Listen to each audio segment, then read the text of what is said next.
நேயர்கள் அனைவருக்கும் வணக்கம். இன்றைக்கி என்ன சாப்பாடுன்னு எங்கள் வீட்டில் பார்த்துடலாம் வாங்க. மத்தி மீன் குழம்பு, சிக்கன் வறுவல்,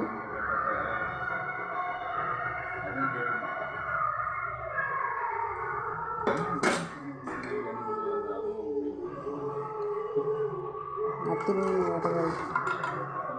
மீன் வறுவல்,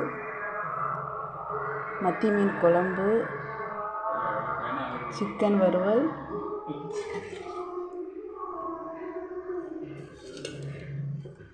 சூடா சாதம்,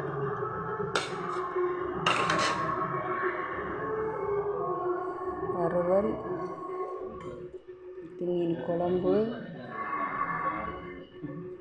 சிக்கன் வறுவல், மத்தி மீன் குழம்பு, மத்தி மீன் வறுவல். நன்றி நேயர்களே, வாங்க சாப்பிடுங்க.